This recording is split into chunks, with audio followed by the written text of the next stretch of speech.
जब सब लोग आ जाते थे दरवाजा बंद करके जहरीला गैस डाल देता था और शीशा वाला खिड़की लगाया था, उसमें से देखता था कि कैसे मर रहे हैं लोग। ओहो मरो मरो। दरिया तेरी खैर नहीं, बूंदों ने बगावत कर दी है, नादा न समझ इनको लहरों ने बगावत कर दी है। हम परवाने हैं मौत समा, मरने का है खौफ कहां, रे तलवार तुझे झुकना होगा, गर्दन ने बगावत कर दी है। 40-41 के दौरान ये बहुत ही ज्यादा क्या रहे, एग्रेसिव रहे। 40 और 41 के दौरान भयानक भयानक ये भाषण बहुत जबरदस्त देते थे सुभाष चंद्र बोस। भड़कीला भाषण देने के कारण अंग्रेजों ने इन्हें क्या कर लिया, गिरफ्तार कर लिया। बाद में उन्होंने 1941 में इन्हें छोड़ा। तब ये रसिया होते हुए इटली, रसिया, कई देशों की भ्रमण किए और कहाँ पहुंचे, जर्मनी में पहुंचे। और जर्मनी में हिटलर के पास गए मिलने के लिए। तो हिटलर को मिलने के लिए दिया गया। हिटलर के ऑफिस में कौन पहुंचे, सुभाष चंद्र बोस। और हिटलर के ससुरे के, हिटलर आया, सारे लोग सैल्यूट किए, हिटलर आ गया, सर सर सर हिटलर आ गया। हिटलर, सुभाष चंद्र बोस खड़ा भी नहीं है हिटलर के आगे, हिटलर चल गया गुस्सिया के। बाद में पता चला नकली हिटलर था, उसका फेस वैसे ही मिलता था। उसके बाद आया ओरिजिनल हिटलर, सारे सैल्यूट किए, सॉरी हिटलर। ओकरो देख के सुभाष चंद्र बोस वैल्यू नहीं दिए। बाद में पता चला यो नकली था। जितना आया सब उसके खुद के बॉडीगार्ड कंफ्यूज हो जाते थे सब, लेकिन सुभाष चंद्र बोस नहीं। ओरिजिनल जब हिटलर आया, जब ओरिजिनल हिटलर आया तो ओरिजिनल हिटलर के आते वक्त में सुभाष चंद्र बोस खड़े हुए, हाथ मिलाए वहां से। तो हिटलर कंफ्यूज हो गया कि यार ये तो बहुत होशियार आदमी लग रहा है यहाँ पर। तो उन्होंने पूछा कि आपको पता कैसे चला। तो सुभाष चंद्र बोस ने कहा था कि सोने की परख सोनार को अच्छे से होती है, अगर उसको लोहा दिखाइएगा तो दूरे से पता कर लेगा कि सोना नहीं है। तो सुभाष चंद्र बोले कि अच्छा आदमी, हिटलर बोला कि अच्छा आदमी है, ठीक ठाक लगता है। तो पूछा हिटलर की क्या चाहते हैं आप। तो सुभाष चंद्र बोस ने कहा है कि हम बहुत खतरनाक चीज चाहते हैं। क्या चीज, कहा कि देखिए हमारे देश से 3 लाख फौजी को इंग्लैंड लेके आया है और आपके खिलाफ लड़वा रहा है, और आप उन लोगों को पकड़ लिए, आप उन फौजियों को हमको दे दीजिए, हम आप ही की ओर से उसको इंग्लैंड से लड़वा देंगे। हिटलर का पगला गया है, कोनो मोटर कार समझा है कि अगला गियर लगाओ, बैक गियर लगा दो। अभी आया था हमको मारने के लिए, अभी इंग्लैंड से कैसे मारेगा यहाँ पर। कहा कि आप वो जिम्मेदारी हमें छोड़ दीजिए। इन लोगों को अंग्रेज सब ने क्या किया है, राष्ट्र प्रेम की भावना इनमें से क्या कर दिया है, खत्म कर दिया है। तो इन्होंने कहा कि हिटलर मान ही नहीं रहा था, क्योंकि हिटलर बहुत बड़ा हॉल बनवाया था, जैसे आपका क्लासरूम कैसे है ऐसे ही, इसमें सबको बैठाता था कुर्सी पे, सब लोग बैठ जाते थे। इसमें खिड़की चारों ओर से नहीं थी, जब सब लोग आ जाते थे दरवाजा बंद करके जहरीला गैस डाल देता था और शीशा वाला खिड़की लगाया था, उसमें से देखता था कि कैसे मर रहे हैं लोग। ओहो मरो मरो। बहुत खतरनाक था हिटलर, समझ में क्या। हिटलर बहुत ही मतलब किसी का बातें नहीं सुनता था। आज भी लोग कहते हैं ना हिटलर शाही तुम्हारा नहीं सुनेंगे, किसी की बात नहीं सुनता था। सुभाष चंद्र बोस ने कहा कि आप मार के क्या करेंगे, आप हमें एक मौका दीजिए, हम इन भारतीय सैनिकों को अपने देश ले जाएंगे, और अपने देश ले जाके किसको मारेंगे, ब्रिटेन वाले को मारेंगे। तो ब्रिटेन वाला वहां पिटाएगा तो यहाँ पे भी उसका असर देखने को मिलेगा। तो हिटलर ने मौका दिया किसको, सुभाष चंद्र बोस को। सुभाष चंद्र बोस के पास बहुत सारे फौजी थे, तो देखे उन्होंने मनाया कि भाई देखो अंग्रेजों को मारो, ऐसे गांधी जी की तरह नहीं कि प्रथम विश्व युद्ध में साथ दिए आजादी मिलेगा, मिल गया आजादी, नहीं। तो तुम द्वितीय विश्व युद्ध में अंग्रेजों का साथ देने आए हो, आजादी मिलेगा, कभी नहीं मिलेगा। भारतीय सैनिक पहले सुभाष चंद्र बोस के खिलाफ थे, क्योंकि सैनिकों को वेतन ठीक ठाक इंग्लैंड दे देता था, लेकिन भारतीय सैनिक जो थे उनको मोटिवेट किए सुभाष चंद्र बोस। बर्मा में इन्होंने प्लान बनाया कि बर्मा के रास्ते मतलब म्यांमार के रास्ते भारत में जाया जाएगा। सुभाष चंद्र बोस बहुत जबरदस्त थे, उनका एक नारा भी था, तुम मुझे खून दो मैं तुम्हें आजादी दूंगा। सुभाष चंद्र बोस सबको क्या किए, एकदम मोटिवेट किए सारे सैनिकों को। वह खून कहो किस मतलब का जिसमें उबाल का नाम नहीं, वह खून कहो किस मतलब का आ सके देश के काम नहीं, वह खून कहो किस मतलब का जिसमें जीवन न रवानी है, जो परवश होकर बहता है वह खून नहीं है पानी है। उस दिन लोगों ने सही सही खून की कीमत पहचानी, जिस दिन बर्मा में सुभाष ने मांगी उनसे कुर्बानी थी। बोले स्वतंत्रता की खातिर बलिदान तुम्हें करना होगा, तुम बहुत जी चुके जग में लेकिन आगे तुम्हें मरना होगा। आजादी के चरणों में जो जयमाल चढ़ाई जाएगी वह सुनो तुम्हारे शीशों के फूलों से गूंथी जाएगी। स्वतंत्रता का संग्राम कहीं पैसों पर खेला जाता है या शीश कटाने का सौदा नंगे सर झेला जाता है। अजान बाहों ऊंची करके बोले रक्त तुम मुझे देना, बदले में भारत की आजादी तुम मुझसे लेना। हो गई सभा में उथल पुथल, सीने में दिल न समाते थे, स्वर इंकलाब के नारे कोसों तक सुनाई देते थे।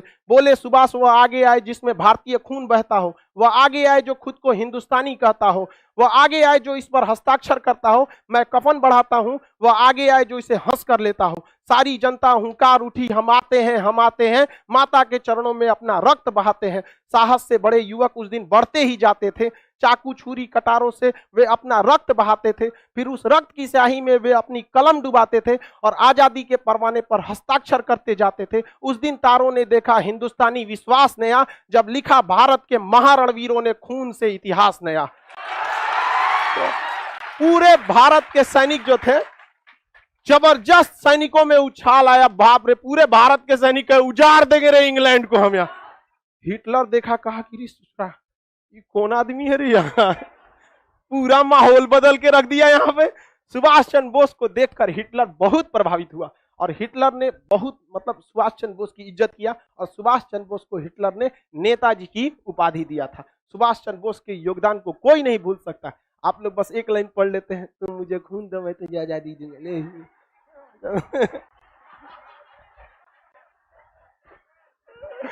समझ आ गया कि नहीं आ गया? सुभाष चंद्र बोस के योगदान को नहीं, खैर आप लोग के लिए उतना जरूरी है, तुम मुझे खून दो मैं तुम्हें आजादी दो, नारा आपके लिए, समझ आ गया? चलो अब आगे समझते हैं। सुभाष चंद्र बोस जो थे वो इन सैनिकों को क्या किए, हिटलर के सहयोग से प्राप्त किए, लेकिन हिटलर ने कहा कि इन सैनिकों में अभी भी ट्रेनिंग का क्या है, अभाव है, ये डायरेक्ट नहीं लड़ पाएंगे। देखो लड़ने आए थे, हम पकड़ के रख लिए कि नहीं रख लिए, इनको क्या जरूरत है, प्रॉपर ट्रेनिंग की जरूरत है। अब देखिए द्वितीय विश्व युद्ध में ना दो एलाइज फोर्स थे, मतलब 3 देश थे जो आपस में एक साथ थे। इधर में था जर्मनी, इटली और यहाँ पे जापान। ये तीनों जो थे ये ध्रुवीय राष्ट्र थे सब, इन्हें कहा जाता है एक्सियल फोर्सेज। और जो एलाइज फोर्सेज थे उसमें बड़े बड़े देश थे, अमेरिका था, कनाडा था, ब्रिटेन था, फ्रांस था, रूस था, ये सब थे सब। तो सुभाष चंद्र बोस ने जो भारतीय सैनिक जो कहाँ फंसे थे, जर्मनी, इन्हें क्या किया, अपने पास लिया और सुभाष चंद्र बोस हिटलर के सहयोग से आर्म्स एंड एनिमेशन लिया और हिटलर ने किसे भेज दिया, जापान को, कहा कि जापान भेजा इन सैनिकों को, और इन सैनिकों को ट्रेनिंग और अच्छा हथियार किसने दिया, जापान। और जापान ने सुभाष चंद्र बोस को अंडमान और निकोबार द्वीप गिफ्ट में दे दिया। किसमें दिया, गिफ्ट में, क्योंकि इंग्लैंड वालों से ये जापानियों ने कौन सा द्वीप छीन लिया था, अंडमान और निकोबार। तो यहां पर सुभाष चंद्र बोस ने अंडमान और निकोबार द्वीप का नाम क्या रख दिया, शहीद एवं स्वराज, शहीद एवं स्वराज नाम रख दिया। और यहां पर सुभाष चंद्र बोस को मिला, सिंगापुर में सुभाष चंद्र बोस ने आजाद हिंद सरकार बना लिया। क्या बना लिया, आजाद हिंद सरकार। कहा कि देश गुलाम नहीं है, हमारी सरकार है, अभी हम सिंगापुर से शासन कर रहे हैं, धीरे धीरे धीरे धीरे दिल्ली पहुंचेंगे। और सुभाष चंद्र बोस ने सिंगापुर से ही ऑल इंडिया रेडियो पर बोला था, मुझे इस लड़ाई में राष्ट्रपिता महात्मा गांधी की आशीर्वाद की जरूरत है। तो बताइए महात्मा गांधी को राष्ट्रपिता किसने कहा था, सुभाष चंद्र। देखिए सुभाष चंद्र बोस और महात्मा गांधी में मतभेद नहीं था, दोनों की आइडियोलॉजी अलग थी। सुभाष चंद्र बोस 24 कैरेट गरम दल वाले और महात्मा गांधी 24 कैरेट नरम दल वाले, ये दोनों आपस में मिल नहीं सकते, लेकिन विवाद नहीं था। आप इतिहास को उस तरह से पढ़िए जिस तरह से हुआ है, ऐसे नहीं कि आप कह देंगे महात्मा गांधी उसमें झगड़ा था। अब आप ही बताओ, हम जीएस के टीचर और कोई मैथ के टीचर, हम दोनों लोग एक चीज पे कैसे जा सकते हैं भाई? उनका चीज पढ़ाने का तरीका अलग, हमारा अलग है, दोनों अलग अलग होंगे कि नहीं, लेकिन अल्टीमेट काम क्या है, आप लोग का रिजल्ट दिलाना। अगर हम जीएस, हम या इंडिया का कोई भी जीएस का टीचर, उसका जीएस में योगदान है, जो भी मैथ के टीचर उनका मैथ में योगदान है, रीजनिंग में योगदान है। आपको तो जरूरत दोनों की है, कि ऐसा थोड़ी है कि आप जीएस पढ़ लेंगे मैथ नहीं पढ़ पाएंगे तो आपका रिजल्ट हो जाएगा। आपको तो बैलेंस लेके चलना है। वो अलग बात है कि बीपीएससी, यूपीएससी या दरोगा, रेलवे, इस सब में जीएस का वेटेज ज्यादा है, लेकिन ओवरऑल आपको तो लेके सबको चलना है। तो नरम दल भी जरूरत थी और गरम दल भी जरूरत थी। युवाओं का कहना है कि नरम दल की क्या जरूरत थी? अरे नहीं भैया, संगठित करने का काम नरम दल ही किया। और आप ध्यान से देखेंगे, नरम दल से ही जो एक्सट्रीमिस्ट लोग थे वो गरम दल के रूप में गए थे। समझ आ रहा है कि नहीं आ रहा है? किसी कोई दिक्कत नहीं? तो महात्मा गांधी से सुभाष चंद्र बोस ने क्या कहा, राष्ट्रपिता। सर सुभाष चंद्र बोस इतने पढ़े लिखे थे फिर भी गरम दल के कैसे हो गए? भाई गरम दल और नरम दल ये पढ़ने लिखने पे उतना डिपेंड नहीं करता है, डिपेंड करता है आइडियोलॉजी कैसे है। हम नरम दल के हैं, हम आज भी कहते हैं कि हम मतलब पढ़ाते हैं बस, बट टीचर बनने का हमारा 1% भी सपना नहीं, 1% भी नहीं। पढ़ाते हैं वो अलग बात है। शुरुआत में हम पढ़ाना चालू किए थे फ्रस्ट्रेशन दूर करने के लिए, क्योंकि हमको आर्मी में इस चीज से छांटा था जो कभी सही नहीं हो सकता था। नंबर कम था, छाट देते, अगली बार और मेहनत करके आते। मेरिट में हाथ बहुते टेढ़ा है ससुरा, दिखता है यहाँ पे, ऐसे हो गया यहाँ पर। फ्रस्ट्रेशन में कभी मम्मी को बोल देते थे आपको ध्यान नहीं रखना चाहिए, बचपन में तेल ओल सही से मालिश किया जाता है। बहुत ज्यादा फ्रस्ट्रेट थे, तो हम पढ़ाना चालू किए थे फ्रस्ट्रेशन में, अकेले टेंशन में रहते थे, सोचते थे जो हमारा जिंदगी खत्म हो गया, एक को तो सपने देखे थे फौज में जाना है, ऐसा ही कैसे होगा, आर्मी में कुछ नहीं सुनता है, तो हम फ्रस्ट्रेशन की वजह से पढ़ाना चालू किए थे, यही में पढ़ाते रह गए यहाँ पर, समझ में आया कि नहीं। तो ऐसा नहीं है कि भाई जो पढ़ा लिखा है वो गर्म दल का नहीं हो सकता है, नरम दल का ही रहेगा। अमूमन देखिएगा गांव वगैरह के लोग, ग्रामीण क्षेत्र के लोग गर्म दल वाले होते हैं, मार ससुरा के निकाल लाठी यहाँ मार दे यहाँ पे तुरंत मारो यहाँ पे। तो शहरी क्षेत्र के लोग थोड़ा सा नरम दल, ग्रामीण क्षेत्र के लोग थोड़ा गर्म दल, बट पटना शहरी क्षेत्र है, हमको लगता है यहाँ सब गर्म दल का। अजीब टाइप का मेंटेलिटी हो गया यहाँ पर। जाम में फंसे थे भिकना पहाड़ी पे, एक लड़का पैदल जा रहा था, एक स्कूटी वाला को हल्का सा लग गया, ज्यादा जोर से नहीं लगा, जाम में कितना लगेगा, तो कह रहा है भाई पैरवा पे चढ़ा दिया, नहीं दिख रहा है, तो उठ के कह रहा है एक झापड़ दे दिया। बड़ा खराब लगा हमको, वो केवल इसीलिए एक झापड़ उसको दे दिया क्योंकि वो देख रहा था कि ये पैदल है, क्या कर लेगा मेरा। मेंटेलिटी सोचिए, अगर सामने वाला कुछ नहीं कर सकता है तो हम कुछ कर देंगे। तनी हमरा से बोले स्कूटी या ओकरा सहिते गड़िया में रख लेते हैं, हाँ यहाँ कोल्ड स्टोर है, ये अगले सीजन में छोड़ते हैं ना। मतलब देखिए मेंटेलिटी देखिए लोगों की, उसके अंदर गुस्सा पावर कुछ नहीं है, वो देख रहा है कि हमारा जिससे झगड़ा है वो कुछ नहीं कर सकता। वही विधायक जी रहते तो बांध के लेके चल जाते हैं, चुनाव में होकर बांट देते एक से एक रहता है। चलो अब आगे समझते हैं। तो बताइए सुभाष चंद्र बोस ने आजाद हिंद सरकार की स्थापना कहां कर दिया? सिंगापुर में। और यहीं से सैनिकों को कहा था कि अब हमें यहां नहीं रुकना है, कहां चलना है? दिल्ली चलो। दिल्ली चलो का नारा, तुम मुझे खून दो मैं तुम्हें आजादी दूं। सुभाष चंद्र बोस। नेताजी की उपाधि किसने दिया इन्हें? Adolf Hitler. Adolf Hitler, Hitler का पूरा नाम एडोल्फ हिटलर था। हिटलर का पूरा नाम क्या था? Adolf Hitler. अब यहां से ये बर्मा में है, कहां पहुंचे? बर्मा। बर्मा में यहां पर उन्होंने हेड ऑफिस बनाया था, बर्मा, अभी का नाम म्यांमार है। वहां पर यहां पर आजाद हिंद फौज से उनकी क्या हो गई? मुलाकात। क्योंकि सुभाष चंद्र बोस के पास जो सेना थी तो वो वेल ट्रेंड थी, जर्मनी में भी ट्रेनिंग मिला, जापान में भी मिला, आधुनिक हथियार मिला और एक योग्य कमांडर मिला। आपका कमांडर तगड़ा रहना चाहिए, युद्ध आप ऐसे ही जीत जाएंगे। अगर कमांडर डरपोक मिल गया, युद्ध कभी नहीं जीत पाएंगे। वहां पर चाइना और भारत के बीच जो गलवान घाटी हो रही है, तो भारत अभी भी वहां अपना पंजाब रेजिमेंट का 11 कोर को तैनात किया हुआ है। अभी भी 1.5 साल हो गया, अभी भी वहां हमारे ही कमांडर वही हैं। और चाइना ने अपने कमांडर को 7 बार बदल चुका, 7 बार बदल चुका, सोच सकते हैं। इसलिए हम गर्व है हमें हिंदुस्तानी सेना पे, आज भी वो डटे हुए। बिहार रेजिमेंट वाला मारा था सब ये तो और मन बड़ होता है, दौड़ा दिया वहां पर। इनके कमांडर कहते रह गए, अरे एग्रीमेंट है हम लोग का 1996, हम हथियार नहीं चला सकते। बिहारी बोला था कौन मार गोली चला रहा है, लाठिए बहुत हो लो है। एक ट्रेनिंग तो हम लोग को बचपने से है मार लाठी मार मार दी। बताइए जिस देश का कमांडर बदला जाएगा उस देश का सेना का मनोबल गिरेगा कि नहीं गिरेगा? खत्म हो जाएगा। अब वो सब टिक नहीं पाता, ऐसा ना खाना पे भी बोला जाता। अमेरिकन सेनापति ने कहा था कि सेना कितना लड़ेगी ये डिपेंड करता है उसके पेट में कितना अनाज है। तो भारतीय सेना का खाना जो है ना, या इंडियन खाना बहुत ठोस होता है। चाइनीज वाला चाउमीन, चाउमीन का उस तरह हम लोग का ही अटक जाएगा। चाउमीन खत्म होने के बाद पता चलता है कि नहीं अब पेट में पहुंचा है, तब तक तो हम लोग के ऐसा फेगस में अटका रहता है। चाउमीन खा के लड़ाई करेंगे। यहाँ बिहार वाला है, लिट्टी खा के जाएगा, चना भिगा के ले जाएगा, मार तो सुभाष चंद्र बोस के पास एक अच्छी फौज थी कि नहीं थी?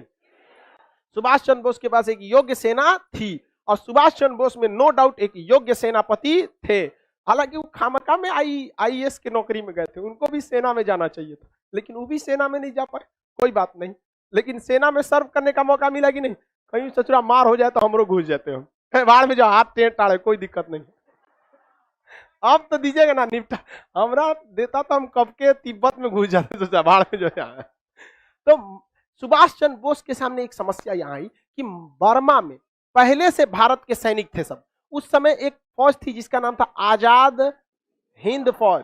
आजाद हिंद फौज, देखिए आजाद हिंद सरकार ने गठित किए थे सुभाष चंद्र बोस। आजाद हिंद फौज कैप्टन मोहन सिंह, एक कैप्टन थे, कैप्टन मोहन सिंह।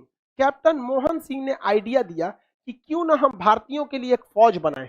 तो ये किसने आइडिया दिया? कैप्टन मोहन सिंह। और ये जिम्मेदारी दी गई रास बिहारी बोस को। किसे दी गई? रास बिहारी बोस। रास बिहारी बोस ने इसका गठन किया, लेकिन उस समय तक रास बिहारी की बोस 70 से ज्यादा उम्र के हो गए थे। अभी बताइए, सेना का कमांडर 70 से ज्यादा उम्र का, सेना में मनोबल रहेगा? सेना में एकदम भयानक गरजने वाला होना चाहिए, वहां पर बॉर्डर पे एकदम गरजने वाला सेनापति चाहिए।